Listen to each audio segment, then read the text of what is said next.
So joining me now is Geronimo Gutierrez, Mexico's ambassador to the United States. Ambassador, thank you very much for being here. It's good to have you with us tonight. Thank you, Martha, very much. It's my pleasure to be with you this evening. Well, we do appreciate it. There's certainly a lot going on. I know that when you first got the news that the president was considering amassing National Guard troops at the border with your country, you said that you were going to need some clarity on that. Have you gotten it? I think we've gotten some clarity. We've spoken with Secretary of Homeland Security, Secretary Nielsen.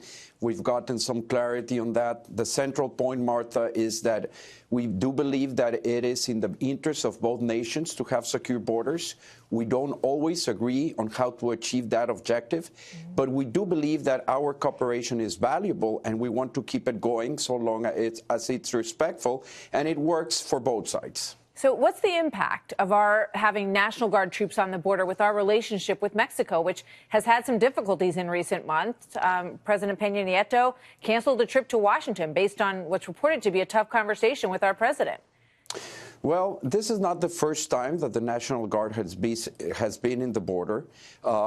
It's not something that we welcome. We understand the president's objective of securing borders, and we are in favor of securing borders, but we believe that we can achieve a lot through cooperation. And in fact, we have very good cooperation with different security agencies on the U.S., both on immigration and trafficking, drugs, and basically all of organized crime.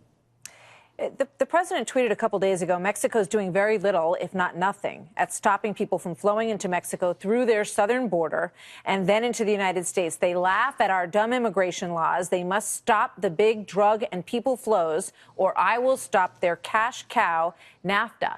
We need a wall. And I know today he said that he was appreciative that the caravans had been disbanded. So it looks like that rhetoric has cooled a little bit. Can you explain to us what you did to disband that caravan and where exactly those people went? Well, first of all, I would like to differ from the president's position in the sense that Mexico does do a lot to have a secure, legal, safe, and orderly migration. We're all for that. If you look at some of the numbers of people from Central American countries that we have repatriated, you will get a completely different story. Yeah. In the case of the caravan, I think it's important to point out that Mexican authorities have proceeded according with our own immigration policy.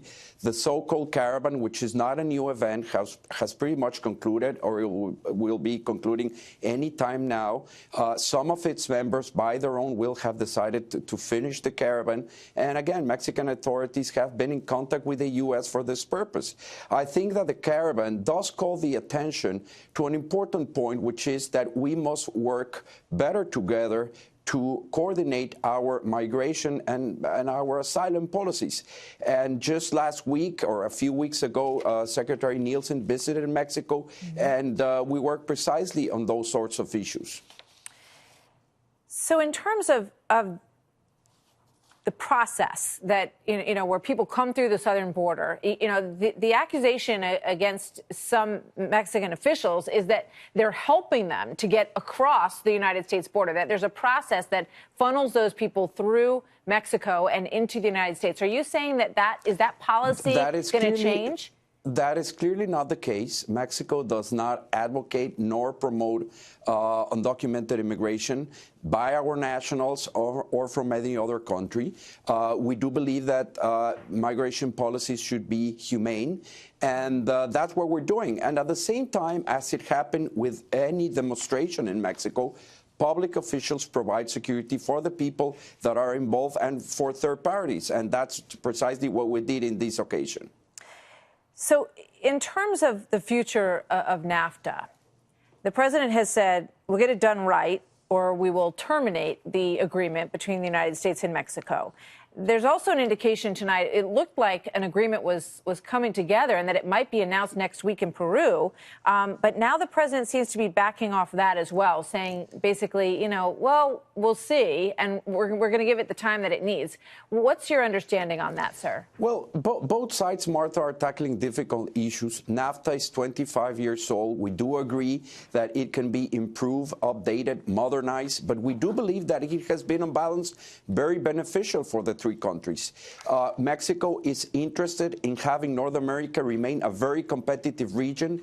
We are certainly share the view that we must do better to bring more jobs into North America, and that's the intent of the teams that are negotiating. There are clearly some tough issues to tackle, but the latest reports do show progress. We have made ground on NAFTA.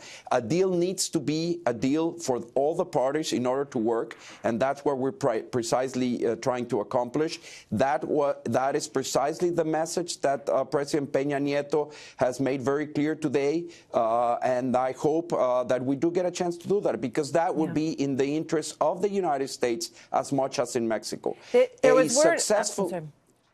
successful Mexico is as much in the interest of the United States as a successful United States is in the interest of Mexico. And that is precisely what we're trying to accomplish with NAFTA.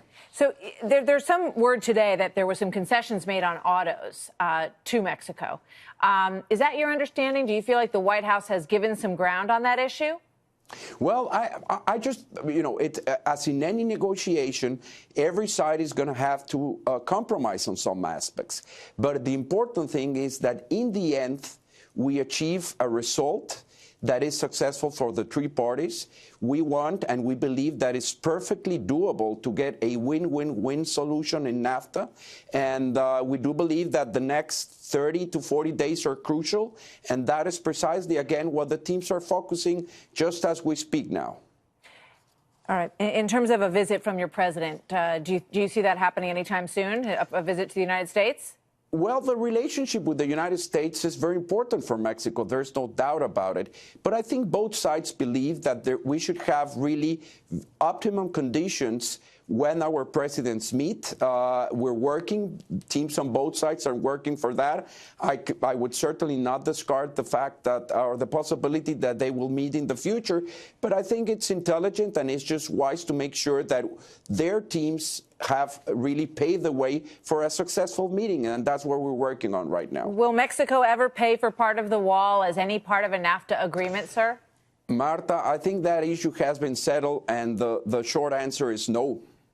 Ambassador Gutierrez, thank you very much, sir. Good to see you tonight. All the best.